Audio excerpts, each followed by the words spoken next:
going all the way back to elementary school, primary, as we call it, primary school in Trinidad and Tobago.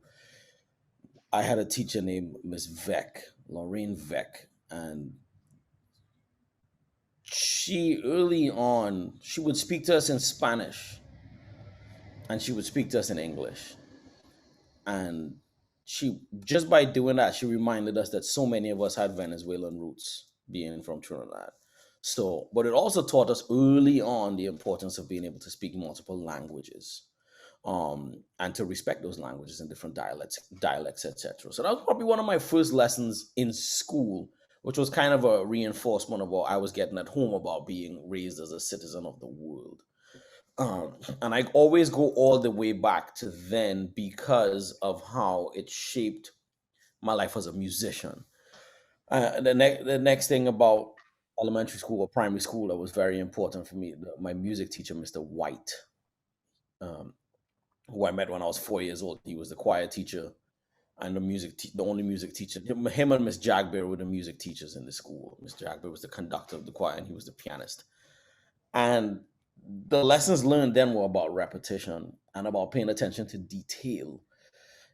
And our choir, we would win all these competitions, and we didn't know why. We were just we were children, and we had no idea as to what made our performance get ranked higher than this school. I mean, we would beat schools, we would beat high school choirs, you know. And now when I look back, the amount of time we spent just practicing enunciating each word Mm.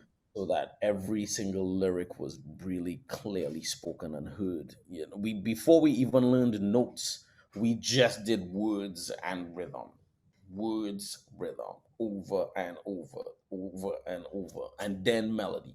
So it taught me process. It taught me process being on. You know, I was also lucky enough to be on the swim team, and I played football. Well, I guess in America they call it soccer.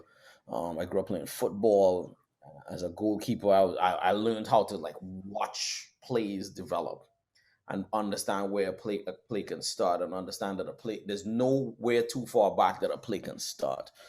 And it's something I use in music as well, is that any tiny little seed of an idea can turn into a huge monster. And these were nuggets that I was given in elementary school in Trinidad, and then in secondary school, Fatima College, I had some incredible teachers. You know, I must always give credit to my foreign language teachers, Miss Poon, Miss Wilson, Mr. Brash, Mr. Joseph, who's no longer with us, Mr. Roach, um, because they gave me the foundation to be able to adapt to many different situations, simply because of understanding the concepts of languages, and how you learn so much by learning a language. You learn a culture when you learn a language. And then by the time I got to Florida State University, I'd say some of the biggest lessons I got there were from my mentors, Marcus Roberts, Leon Anderson, in particular those two, because and Rodney Jordan as well, because I worked in their bands from early on. Before I knew anything about improvising or playing jazz, they had me in their band on stage, falling on my face every night.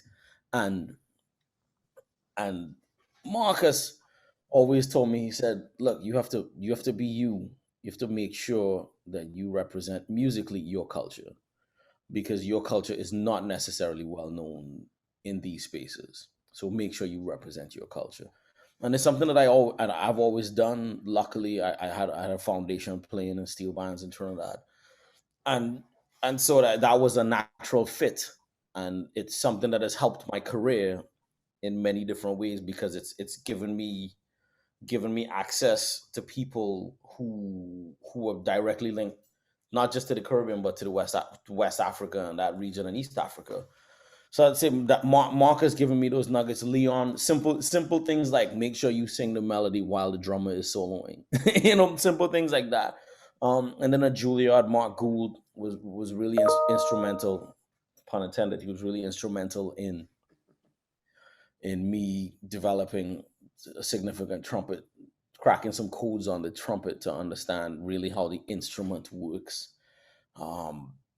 Yeah, I mean, school. I mean, I think just being in America is like being in school, and then going back to Trinidad is like being in school as well. There's just so many different things to learn. And I learned from so many great elders.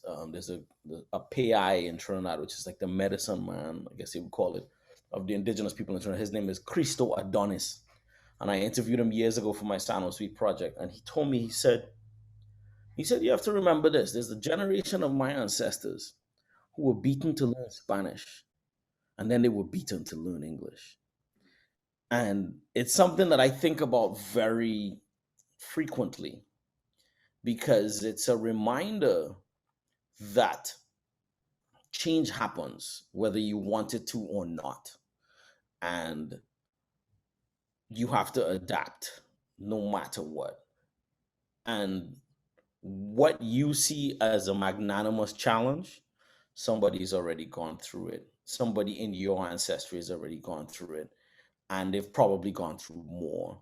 So check yourself, put your head down, figure it out, get help, find mentors, meet the people who walk the walk that you want to walk, and and and and go safely. And those are kind of like my guiding points. And I all got them, because for me, once I'm sitting with an elder, I'm in school.